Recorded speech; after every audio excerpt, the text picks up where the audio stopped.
"You're a freeloader!" my son shouted at the Christmas dinner table in my own home, where he lived at my expense. His wife nodded coldly, supporting his betrayal. The guests froze in shock when I calmly replied, "You have until morning to leave." The next day, the police knocked on the door. Before we continue, please subscribe to the channel and write in the comments what time it is where you are now.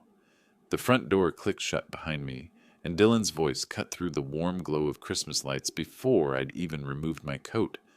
"Finally showed up. Thought you got lost in your book sorting again."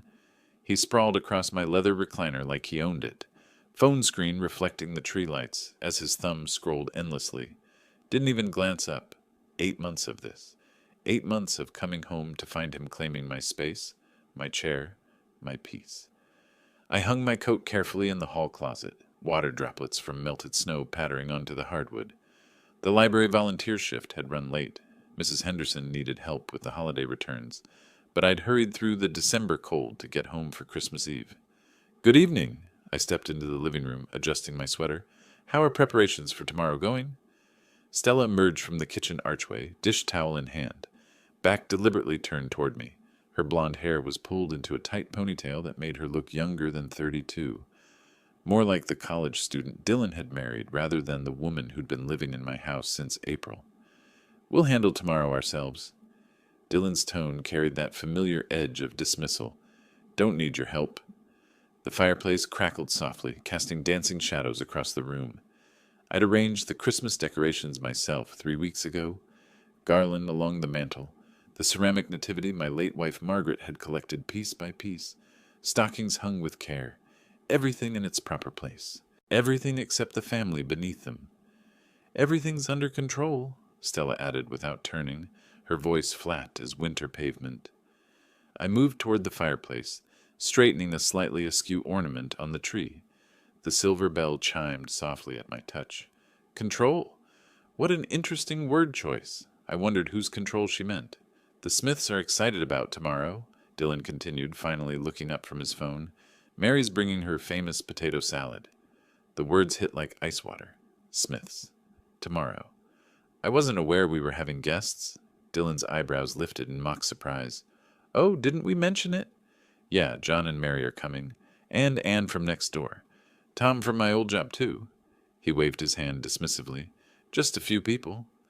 My fingers tightened around the ornament. Just a few people. In my house, at my table. Using my dishes. Drinking my wine. Eating food purchased with my pension money. When did this get decided? "Last week sometime." Dylan shrugged, already looking back at his phone. "Stella sent out the invites. You were probably at the library." Of course I was at the library. I volunteered there every Tuesday and Thursday, had for 3 years since retirement. They knew my schedule. They'd planned around my absence. The Christmas tree lights blurred slightly as I stared at them. Red, green, gold. Colors that should have meant warmth and celebration. Instead, they felt like decorations in someone else's house, someone else's life.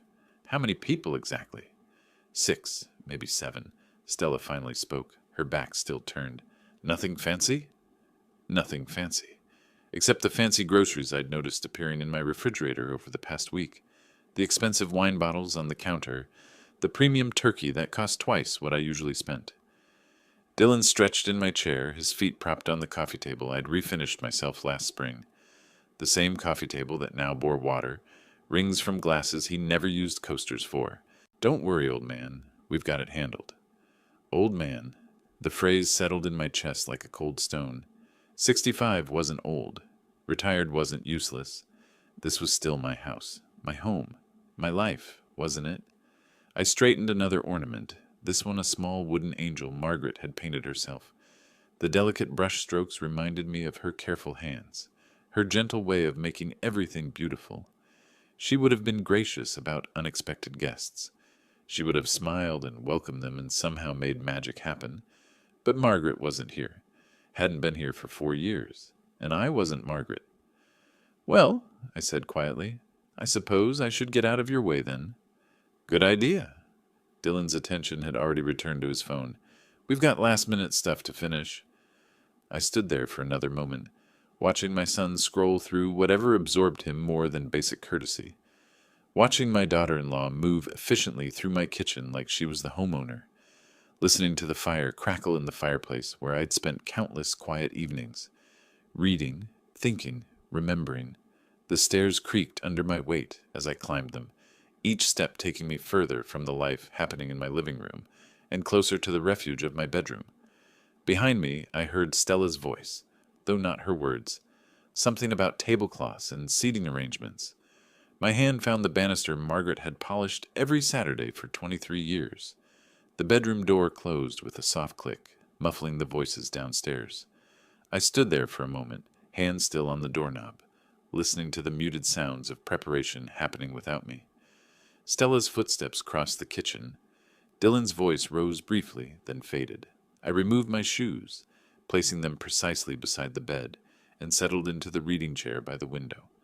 Snow continued falling outside, each flake caught momentarily in the glow of the streetlight before disappearing into darkness.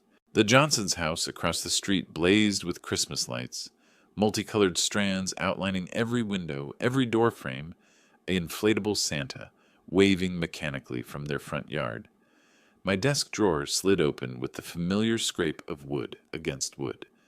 Inside, beneath retirement papers and utility bills, lay the photo albums I rarely touched anymore.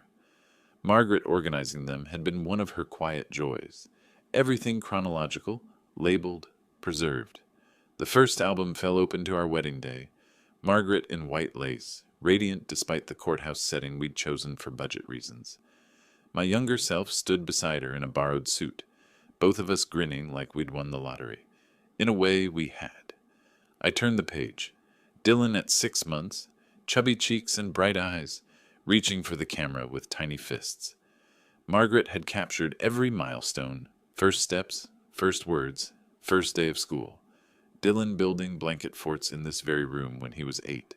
Dylan at graduation, cap slightly askew, diploma held high, pride beaming from every pore. The next photo stopped me cold. Dylan at 25, the year he'd gotten the assistant manager position at the furniture store. He'd called that night, voice electric with excitement. "Dad, I did it. I'm finally getting somewhere." Where had that young man gone? The one who'd worked double shifts, who'd saved for months to buy Stella's engagement ring, who'd spoken about building a life instead of borrowing one. 8 months ago, he'd shown up at my door with 2 suitcases and a sob story about temporary setbacks. "Just for a couple weeks, Dad, until we get back on our feet." The furniture store had laid him off in March. Budget cuts, they'd said. Stella's hours at the salon had been reduced to part-time. They'd maxed out their credit cards, keeping up appearances, that car payment on Dylan's truck, the apartment rent, dinners out 3 times a week because Stella claimed she was too tired to cook. I'd said yes, of course. They were family. You help family. But help was supposed to be a bridge, not a permanent residence. Downstairs, something heavy dropped. Stella's voice carried up, sharp with irritation. Dylan's response was muffled but dismissive. The same tone he'd used with me earlier, the same tone he'd been using for months. I reached for the small notebook I kept in the drawer. Margaret had teased me about my lists, my calculations, my need to track everything. "You engineer the grocery shopping, Jasper," she'd laughed, but the numbers didn't lie. Utility bills, up 37% since April. Grocery costs, doubled. Water usage, tripled. Thanks to Stella's hour-long showers and Dylan's insistence on running the dishwasher daily whether it was full or not. Last week, I'd seen the credit card bill Dylan left on the kitchen counter. $250 at the electronics store. $300 at the mall. While I clipped coupons and bought generic brands to make ends meet, he was purchasing wireless headphones and designer jeans. The notebook pages filled with calculations. 8 months of increased expenses. 8 months of watching my retirement savings dwindle while supporting 2 adults who seemed to have forgotten what responsibility meant. Margaret's photograph smiled at me from the album. She'd always seen the best in Dylan, defended his choices when I worried about his spending habits or his tendency to take shortcuts. "He's finding his way," she'd said. "Everyone finds their way differently." But this wasn't finding a way. This was taking the easy path, the one paved with someone else's sacrifices. A door slammed downstairs. Dylan's voice rose, not quite loud enough to make out words, but clear enough to convey frustration. Stella's response was sharper. I closed the photo album and returned it to the drawer. The notebook went back, too, alongside the growing stack of evidence that my generosity had become an enablement, that my son had mistaken kindness for weakness. The bedroom felt smaller somehow, cramped by the weight of realization. My sanctuary had become a retreat, my own home, a place where I hid from people who should have been grateful for my help. Outside, the snow continued falling. The Johnsons' mechanical Santa waved cheerfully at no one in particular. Across the neighborhood, families were finishing their Christmas Eve preparations, gathering around trees, sharing anticipation for morning. I was spending mine calculating the cost of my own kindness. The house grew quieter as the evening wore on, but the quiet felt different now. Not peaceful, expectant, like the pause before a storm. I changed into pajamas, brushed my teeth, completed the small rituals that had anchored my days since Margaret's death. Routine had been my salvation then, the thin thread that held life together when grief threatened to unravel everything. Now routine felt like surrender, a quiet acceptance of being pushed to the margins of my own life. The bed welcomed me with familiar comfort, but sleep felt distant. Downstairs, footsteps crossed the floor. A cabinet door closed. The refrigerator hummed open and shut. Dylan and Stella were still awake, still planning their party. Their celebration, in my house, with my resources, at my expense. Tomorrow would bring guests I hadn't invited, conversations I hadn't chosen, a performance of family happiness while my actual family treated me like a landlord, and not even a respected one. The snow tapped gently against the window, and I listened to it like a countdown. Christmas morning arrived with the sound of clattering pans and running water. I woke naturally, no alarm needed. My internal clock had kept engineer's hours for 40 years. Through the bedroom window, snow covered the yard in pristine white, unmarked except for rabbit tracks near the fence. The hallway was warm as I descended the stairs, heated by kitchen activity below. Stella's voice drifted up, talking to someone on the phone about timing and side dishes. Her tone was animated, more energetic than I'd heard in months. Told them 7 o'clock sharp. Yes, Mary, I know your potato salad needs to chill. Just bring it whenever... I reached the kitchen doorway and stopped. The scene before me looked like preparation for a restaurant opening, not a casual Christmas dinner. Stella stood at the stove, phone pressed between her shoulder and ear, simultaneously basting what appeared to be a 20-pound turkey and stirring something in a large pot. The countertops groaned under an array of dishes I didn't recognize. Crystal serving bowls, silver platters, cloth napkins still in their packaging. "Good morning," I said. She glanced over her shoulder, barely pausing in her orchestrated dance between oven and stovetop. "Morning, coffee's fresh." The dining room table, visible through the archway, had been transformed. My simple oak table now wore a cream tablecloth I'd never seen before. Place settings for 8 people gleamed under the chandelier, the good china I'd stored in the attic since Margaret's funeral, apparently retrieved and arranged without my knowledge. 8 people. Not 6 or 7, as Dylan had mentioned. 8. "Stella, how many people did you invite?" Dylan handled the invitations. "Ask him." She didn't turn around this time, focused on arranging what looked like 3 different types of bread in a wicker basket. I counted place settings again. 8 plates, 8 sets of silverware, 8 wine glasses. The centerpiece, an elaborate arrangement of pine boughs, red berries, and gold ribbon, cost more than I typically spent on groceries in a week. It would have been nice to know the exact number. It's Christmas. Friends are coming. Her tone suggested the conversation was over. The refrigerator revealed more surprises. 2 bottles of expensive wine, a cheese platter covered in plastic wrap, shrimp arranged on a serving tray. The vegetables were premium quality. Asparagus bundles tied with twine, baby potatoes, ingredients for what appeared to be homemade cranberry sauce. Dylan emerged from the living room, hair tousled, wearing the same clothes from yesterday. He headed straight for the coffee pot, without acknowledging me. "Your mother and I used to cook Christmas dinner together," I said to his back. "Simple meal, just family." "Well, this isn't just family anymore." He poured coffee into my favorite mug. the blue ceramic one Margaret had given me for my 60th birthday. We thought you'd want to celebrate properly. Properly, as if my quiet Christmases with Margaret had been somehow inadequate. Who exactly is coming? Dylan rattled off names like items on a shopping list. John and Mary Smith, obviously, Anne from next door, Tom Brown from the store, his girlfriend Lisa, maybe Rick from down the street if he doesn't have to work. He paused, thinking.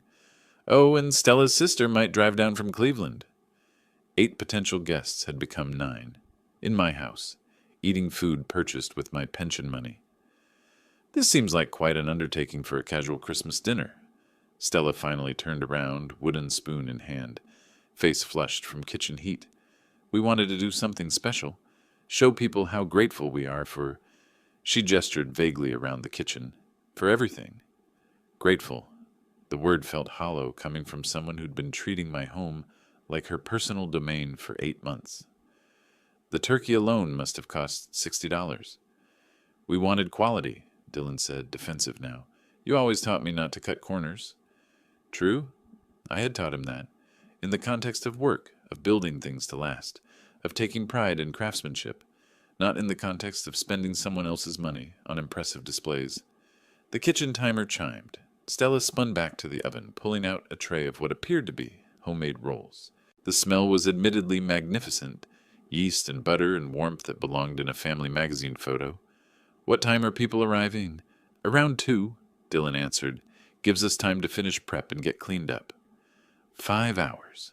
5 hours until my quiet home would fill with virtual strangers, until my living room became a stage for Dylan and Stella's performance of successful hosting. I refilled my coffee mug, a different one since Dylan had claimed mine, and retreated to the living room.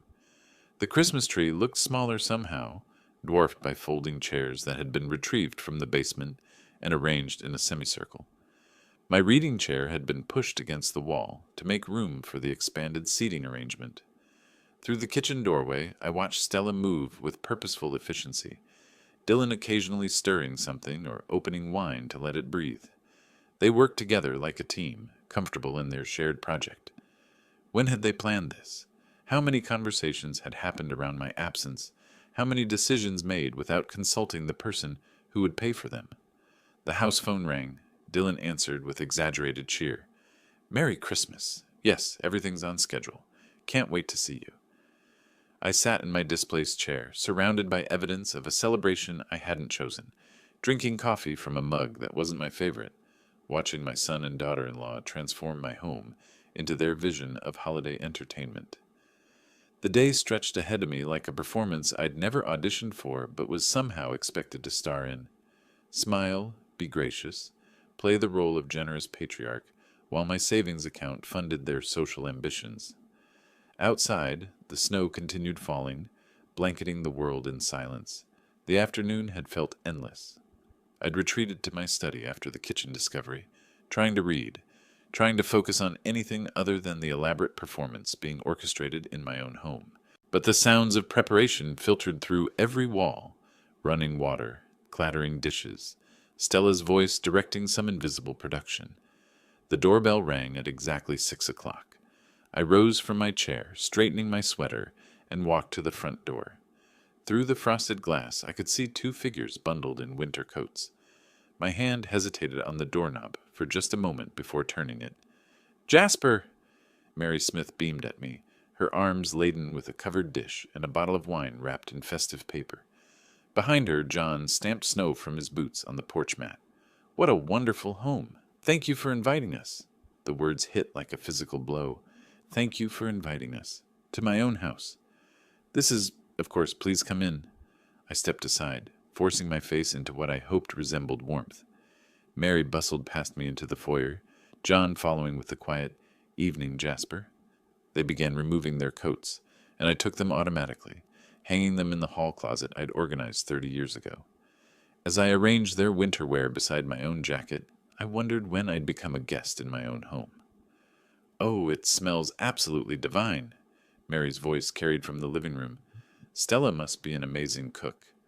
I followed them in, watching Mary's eyes take in the Christmas decorations, the family photos on the mantel, the carefully arranged furniture. Everything bore the marks of long habitation. My books on the shelves, my reading glasses on the side table, the throw pillows Margaret had embroidered positioned exactly where I'd left them. Actually, Stella does the cooking, I said carefully. The doorbell chimed again. Ann Wilson stood on the porch, a plate of homemade cookies balanced in her hands, her face bright with seasonal cheer. "Merry Christmas, dear." She stepped inside without waiting for invitation, the familiarity of a longtime neighbor. "I brought my sugar cookies. Dylan said they were your favorites." Dylan said, when had my preferences been discussed with neighbors in conversations I wasn't part of? "That's very thoughtful," I managed, taking the cookies and leading her to the living room. The space filled quickly with winter coats and cheerful voices. Tom Brown arrived last, carrying a case of beer and looking around appreciatively. "Dylan, you've got a beautiful place here," he called toward the kitchen, though Dylan was nowhere to be seen. "Thanks for having me." I moved through the room, offering drinks from my own bar cart, knowing instinctively where glasses were kept, which bottle of wine to uncork. Each action marked me as the home's owner, yet the guests' comments painted Dylan as host. "You've decorated so beautifully for Christmas." Mary settled into the sofa, wineglass in hand. "These ornaments look like family heirlooms." "I've always loved the holidays in this house," I replied, the truth slipping out before I could stop it. John looked up from examining the family photos on the mantel. "How long have you and Dylan lived here together?" The question hung in the air like smoke. I felt every eye in the room turn toward me, waiting for an answer that would either maintain Dylan's fiction or expose it. "Well, it's complicated," I said finally. Before anyone could ask for clarification, footsteps thundered down the stairs. Dylan appeared in the living room doorway, freshly showered and dressed in the expensive shirt I'd watched him buy last month, with money he didn't have. "Sorry I'm late getting down here." His voice boomed with artificial cheer. "Hope Dad's been taking good care of you." Dad, not Jasper. Dad, positioning me as the subordinate, the helper, the secondary figure in this gathering. "Jasper's been wonderful," Anne said warmly. "Such a gracious host." Dylan's smile didn't waver, but something flickered behind his eyes. "Well, he certainly knows his way around the house." The comment drew chuckles from guests who didn't understand its barb. Of course I knew my way around the house. It was my house. Tom raised his beer in Dylan's direction.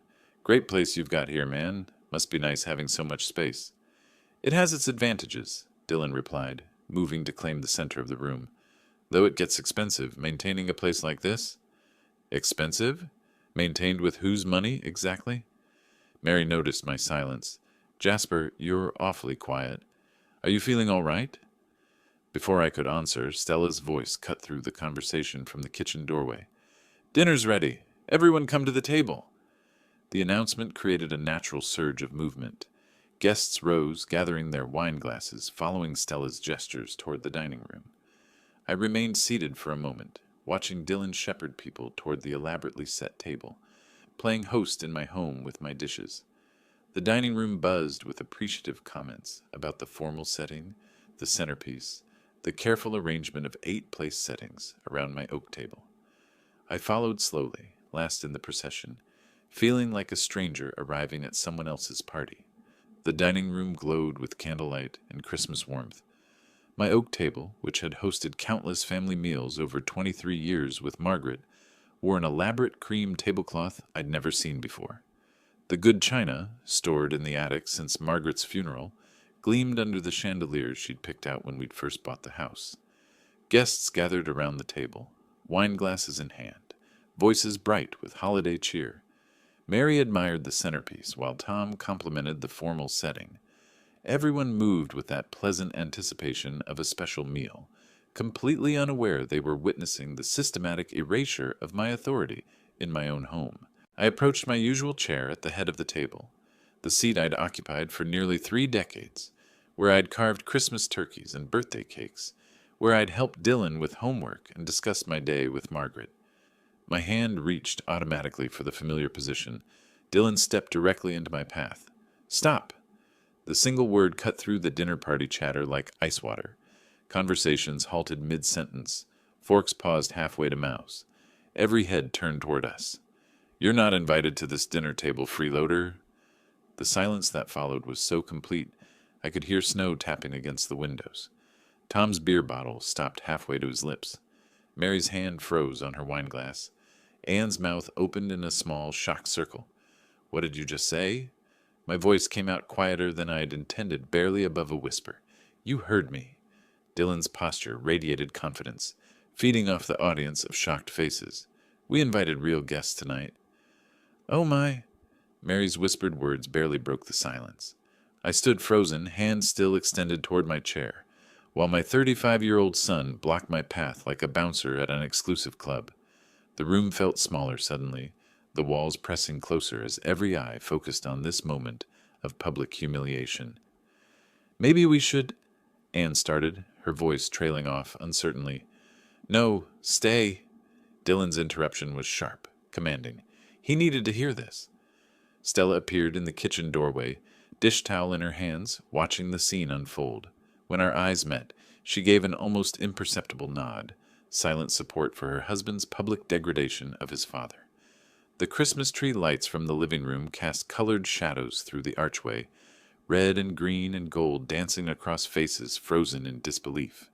The formal table setting, my china, my silverware, my dining room, had become a stage for family warfare. John cleared his throat uncomfortably. "Son, he's your father. A father who doesn't deserve respect." Dylan's voice rose, gaining strength from the shocked attention. "All day long he sits around, does nothing, acts like he owns the place." "Acts like I own the place. Because I do own the place." Tom shifted in his chair, looking toward the front door like he was calculating escape routes.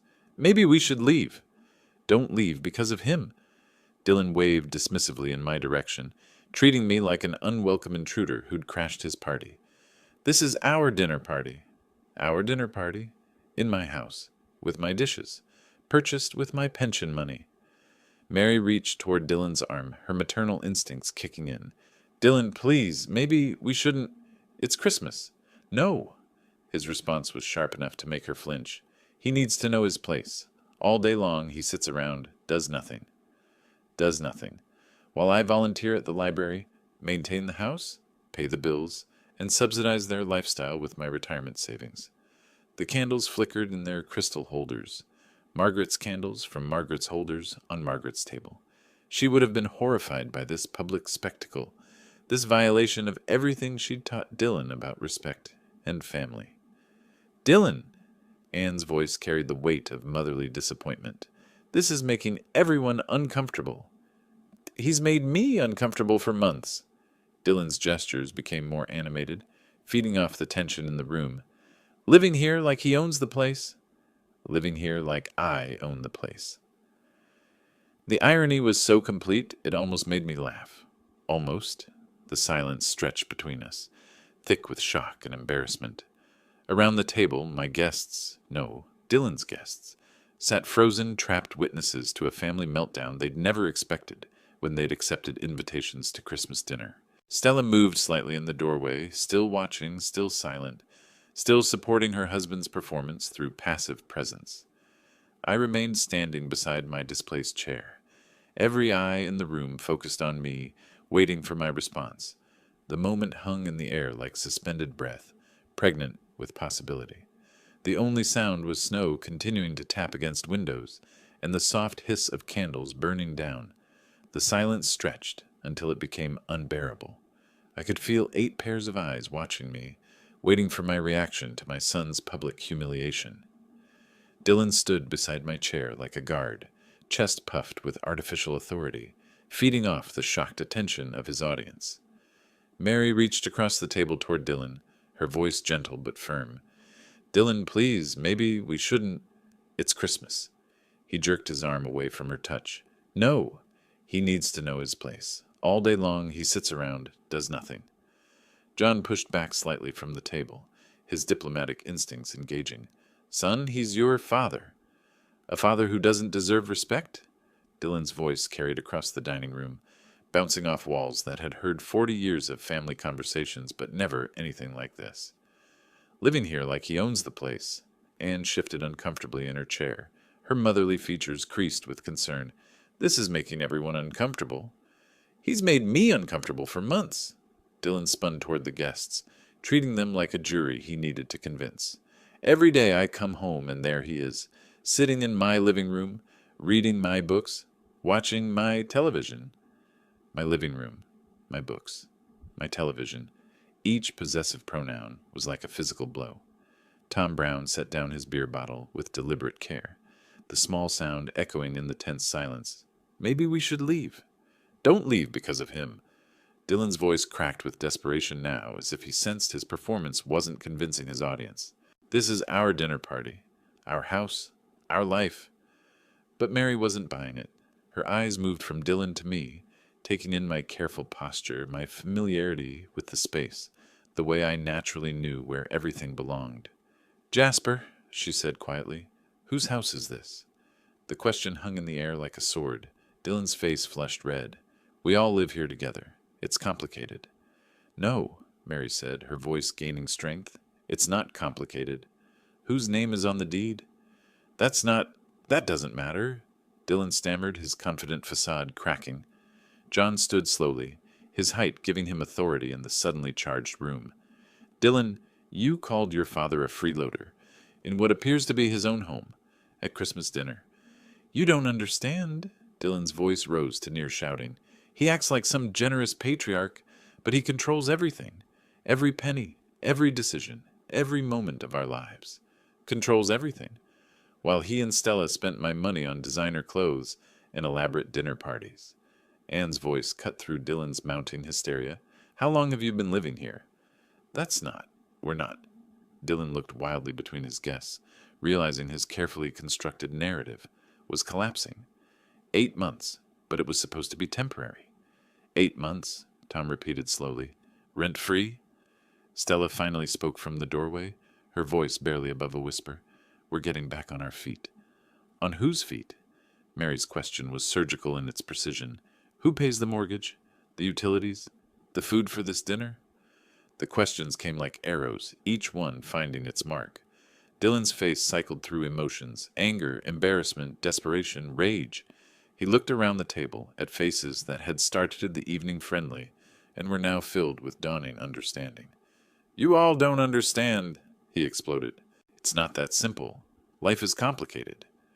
What's complicated, John said quietly, is disrespecting your father, in his own home, in front of guests he didn't invite. Dylan's performance was unraveling, thread by thread.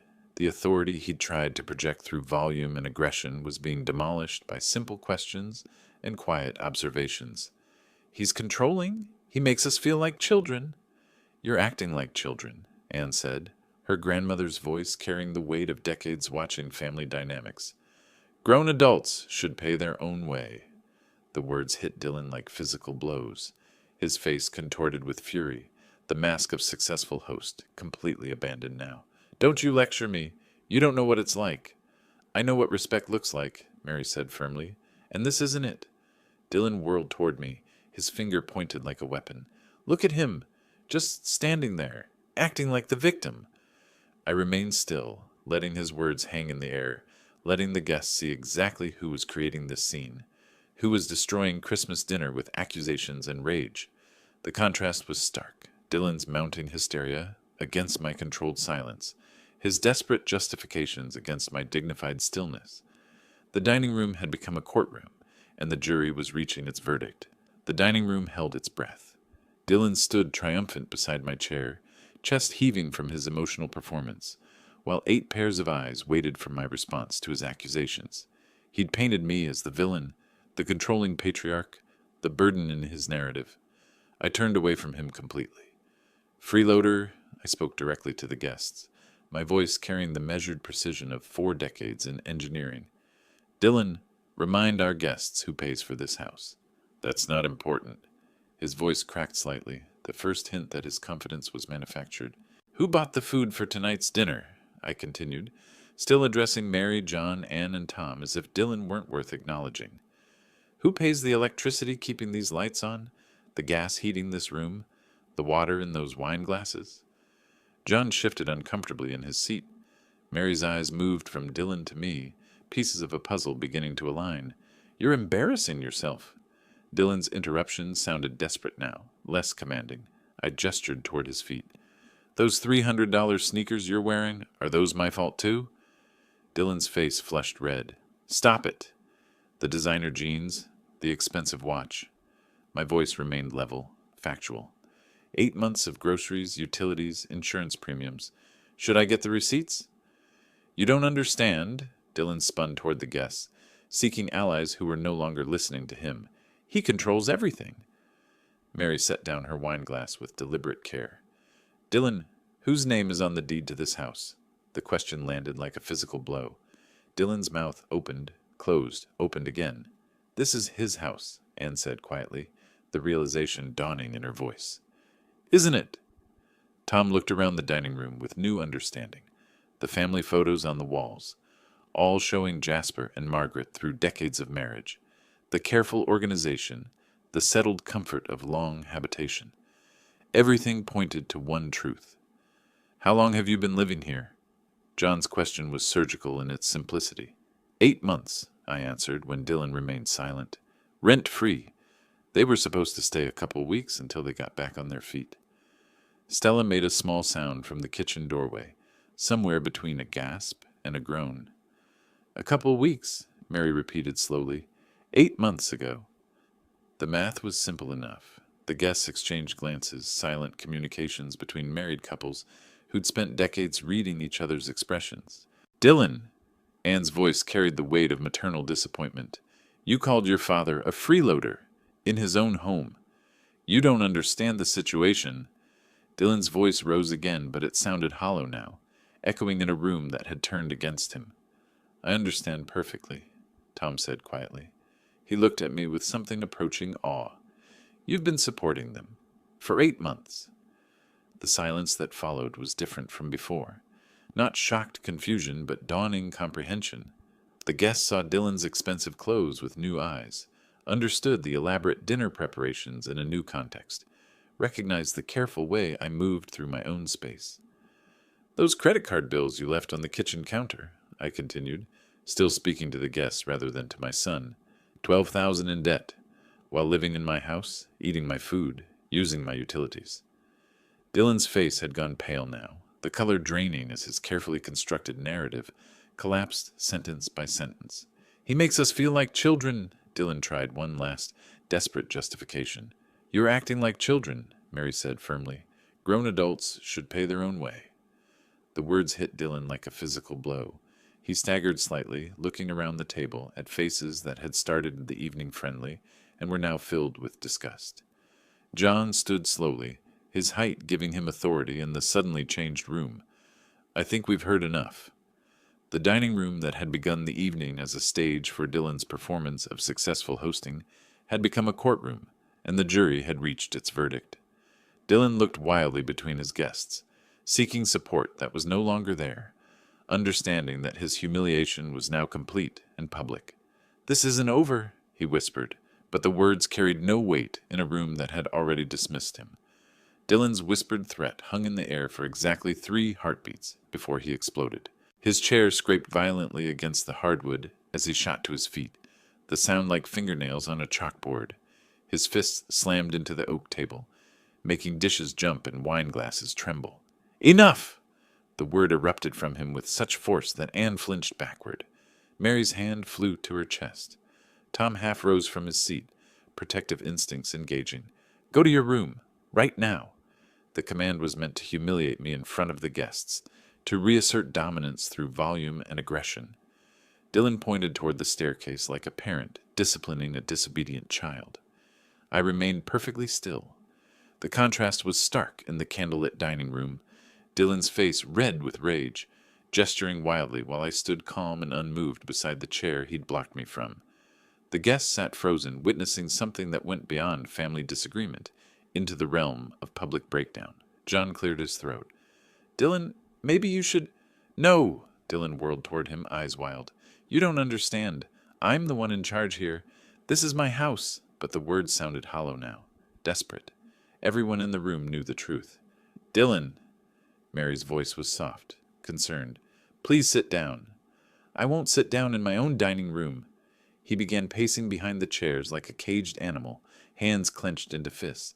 He sits there acting innocent, but he controls every penny, every decision, every moment of our lives. Stella moved slightly in the kitchen doorway, torn between loyalty and horror at her husband's public meltdown. He needs to learn respect, Dylan's voice cracked on the last word. Go upstairs. Now. The silence that followed was profound. 8 people holding their breath, waiting to see how this moment would resolve. I waited until the echo of his shouting faded completely before I spoke. You have until morning to move out. My voice was quiet, measured, final.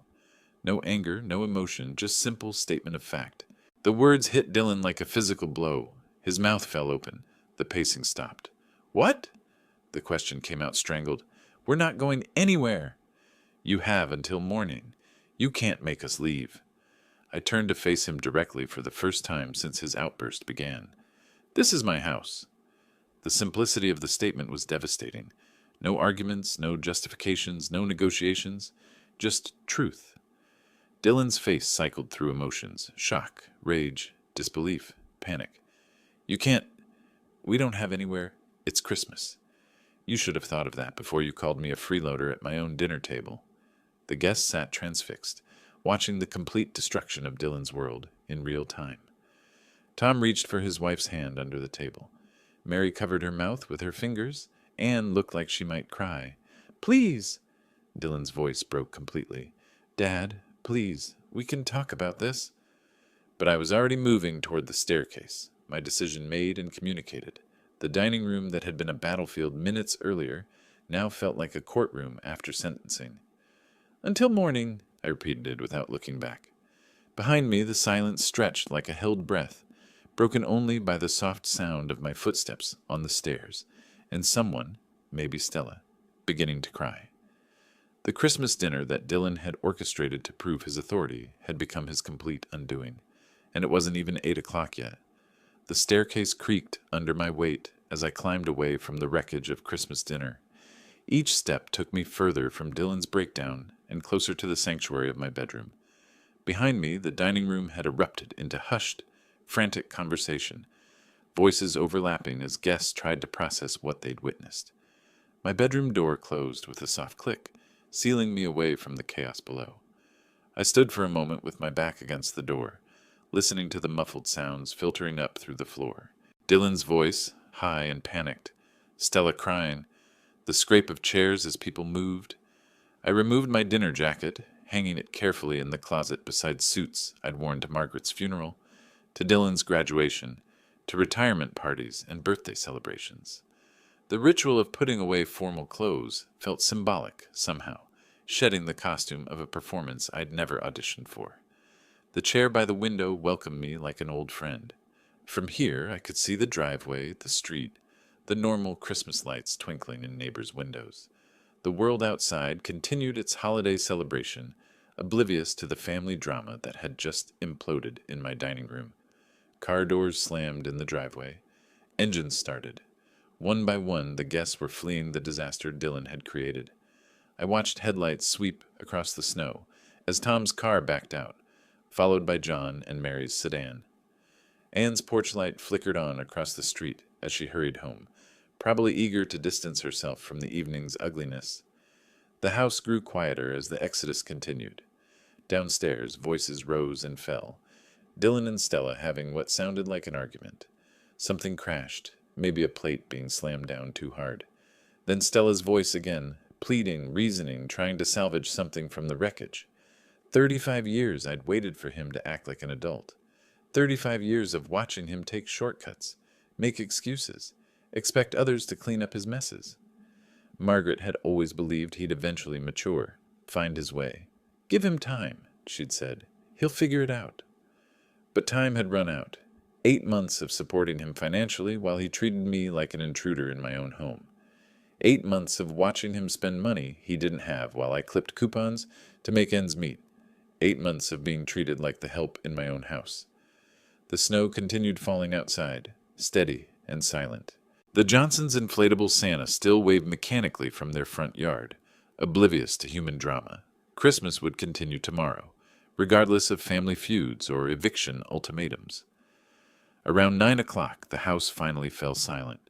No more arguing, no more crying, no more sounds of frantic activity. Either Dylan and Stella had exhausted themselves, or they'd retreated to the guest room to plan their next move. I settled deeper into my chair, feeling something I hadn't experienced in months: peace. The familiar comfort of my own space, my own thoughts, my own decisions without interference or judgment. Tomorrow would bring consequences. Dylan would test the ultimatum, probably believing I didn't have the resolve to follow through. He'd learned tonight that his public humiliation tactics had backfired spectacularly, but desperation might drive him to try other approaches. Let him try. I'd spent 40 years solving engineering problems, analyzing systems, finding solutions. Dylan had become a problem with a clear solution: removal. The bedroom clock ticked past 10. Outside, the neighborhood had settled into Christmas night quiet.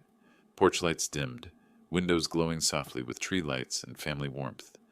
Normal families finishing normal celebrations. I'd have a normal Christmas again, starting tomorrow. The house creaked softly around me, settling into winter silence. Whatever sounds came from downstairs now were too faint to reach my sanctuary. For the first time in 8 months, I felt like I was home.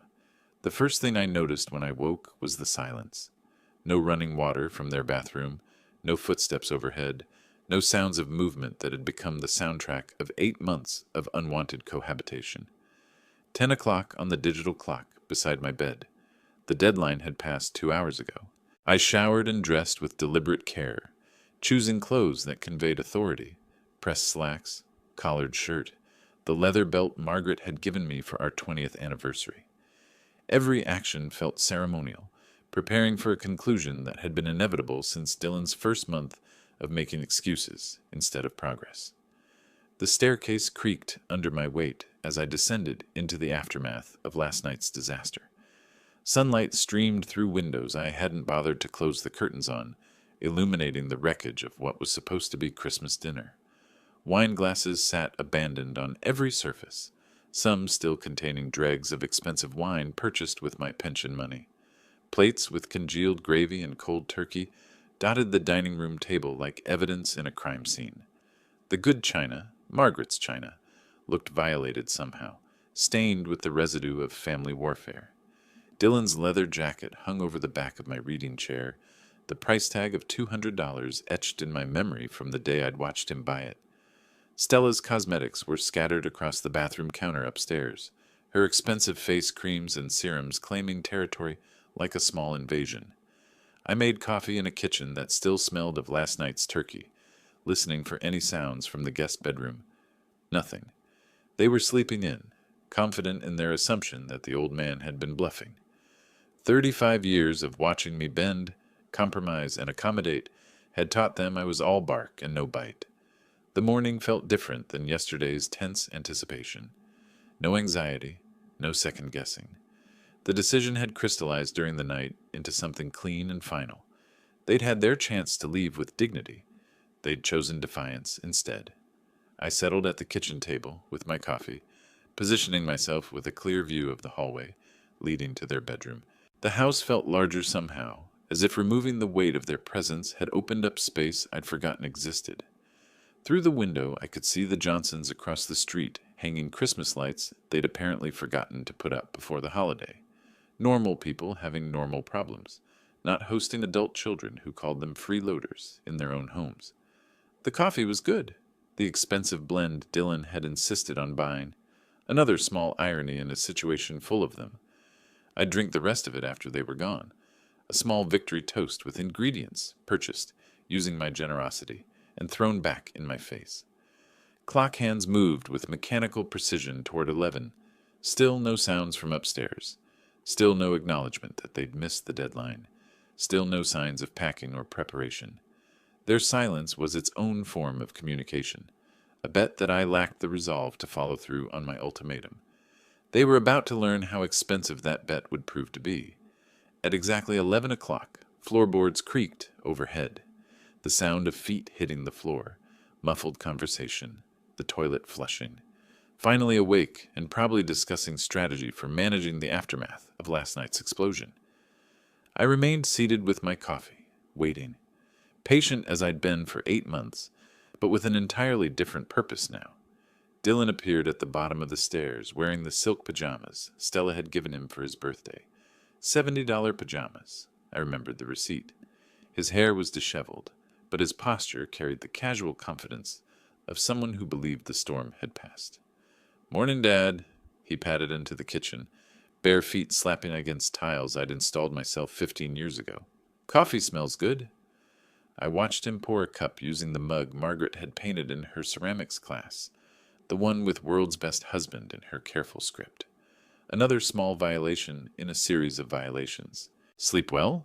I asked. "Eventually?" He leaned against the counter, affecting the pose of someone who belonged there. "Last night got pretty heated. You know how holidays can be. Everyone's stressed, emotions running high." The dismissal was practiced, polished, reduced the previous evening's public humiliation to holiday stress, family tensions, nothing more serious than a disagreement over football teams or dinner timing. "Pretty heated," I repeated. "Exactly. But it's Christmas morning. Well, the day after Christmas." He gestured with his mug toward the living room, where wrapping paper from gifts they'd bought with my money still littered the floor. "Time to move past it, you know? Family's family. Family's family." The phrase that had covered 8 months of financial exploitation and emotional manipulation. "So everything's fine now?" I asked. "Of course it's fine." Dylan settled into the chair across from me, comfortable in his assumption that yesterday's consequences had evaporated with dawn's light. "We had a fight. Happens to everyone. Everything's fine now." I took a sip of coffee, studying his face over the rim. Confident, relaxed, already planning how to smooth over the damage with his friends who'd witnessed his meltdown. The art of making problems disappear through charm and selective memory. "Fine will be when you've moved out." The words dropped into the kitchen like stones into still water. Dylan's confident expression flickered, just for a moment, before reassembling itself. "Dad, come on. You can't be serious about that deadline nonsense." "I'm completely serious." He laughed, the sound forced and hollow. "It's been what, 14 hours? You expect us to pack up our entire lives and find a new place overnight?" "I expected you to start packing last night." "Where exactly are we supposed to go? It's the day after Christmas. Nothing's open, nowhere to look for apartments." His tone shifted toward the reasonable, the practical. "Be realistic here." I stood, carrying my empty mug to the sink, and turned to face him. "You had 8 months to make other arrangements." "We've been trying. You know we've been looking." The lie came smoothly, practiced. "The job market is tight. Rental prices are insane. We need more time." "You've had time." Dylan's facade began to crack around the edges. "So what are you going to do if we don't leave? What's your big plan?" I reached for the phone hanging on the kitchen wall, the same spot where it had hung for 20 years. Dylan's eyes followed the movement, his confident posture shifting slightly. "You'll see." "Dad, this is ridiculous. You can't make us leave." His voice rose, the reasonable mask slipping to reveal the panic underneath. "We're family." My hand closed around the phone receiver. Dylan stared at me, finally beginning to understand that his practiced manipulations weren't working, that the old patterns of guilt and obligation had been permanently broken. "Stop," he said quietly. "Just stop and think about this." But I'd been thinking about it for 8 months. I'd been thinking about it all night. The time for thinking was over. The police arrived in exactly 23 minutes, faster response time than I'd expected for a civil matter. 2 officers, one younger with close-cropped hair, one older with the patient demeanor of someone who'd handled domestic disputes for decades. "Sir, we received a call about a property dispute." The older officer stood on my front porch, notepad ready, professional but not unfriendly. "Yes, officer. I need assistance removing unauthorized occupants from my home." I held out the folder I'd prepared. Deed, mortgage statements, utility bills, all in my name. "These individuals have been living here without lease or rental agreement and have refused to leave when asked." Dylan appeared behind me in the hallway, still in those expensive pajamas, his face pale with disbelief. "Officer, this is crazy. This is my father. We had a family argument." The younger officer examined my documentation while his partner listened to Dylan's protests. "Property ownership wasn't complicated. Either your name was on the papers or it wasn't." "Sir, are you the sole owner of this property?" the older officer asked me. Yes, my late wife and I purchased it in 1987. It's been fully paid off for 12 years. And these individuals have been residing here without your permission? Initially with permission as temporary guests. That arrangement ended last night. I asked them to leave by this morning. They refused. The officers exchanged glances, the kind of professional communication that comes from years of dealing with family drama that crosses legal lines. Sir, the older officer addressed Dylan, you need to gather your belongings and leave the premises. This is insane. He can't just kick us out. We've been living here for 8 months. The property owner has the right to remove unauthorized occupants. You have no lease agreement or rental contract establishing tenancy rights. Stella appeared at the top of the stairs, wrapped in a bathrobe that cost more than my monthly electric bill. Her face was swollen from crying, makeup smeared from last night's disaster. How long do we have? She asked quietly. I'd recommend gathering essential items now, the older officer replied. You can arrange for remaining belongings later if necessary. The next hour played out with mechanical efficiency. Dylan alternated between furious protests and desperate bargaining, but legal authority wasn't something he could charm or manipulate. The officers supervised as boxes and suitcases emerged from the guest bedroom, as Stella gathered cosmetics from the bathroom, as 8 months of gradual invasion was reversed in 60 minutes. Neighbors emerged onto porches and peered through windows, suburban curiosity drawn by official vehicles and public drama. Mrs. Henderson from 3 houses down walked her dog past my driveway twice, clearly gathering intelligence for the neighborhood network. This isn't over, Dylan hissed as he loaded the last box into their car. You think you've won something here, but this isn't over. The threat hung in the winter air like visible breath, but it carried no weight behind police presence and legal documentation. Have a safe trip, son. Their car backed out of my driveway for the last time, Dylan gunning the engine in a final gesture of impotent rage. The officers completed their paperwork, advised me about restraining orders if harassment continued, and departed with professional courtesy that treated me as what I was, a property owner exercising legitimate rights. The house settled into silence as their car disappeared around the corner. I stood in my living room, surrounded by the debris of Christmas dinner, but free of the weight that had pressed down on my life for 8 months. On the coffee table, Dylan's expensive watch sat forgotten, probably worth more than most people's weekly salary. I picked it up, feeling its weight, then walked to the front door and set it on the porch. Let him come back for it if he wanted it badly enough. The afternoon sun streamed through windows that were mine again, into rooms that belonged to me again, across floors where I could walk without justifying my presence. The silence wasn't empty. It was full of possibility. Tomorrow I'd start cleaning up the damage. Tonight, I'd simply enjoy being home. If you liked this story, please like this video, subscribe to the channel, and share your impressions of this story in the comments. To listen to the next story, click on the box on the left. Thank you for watching.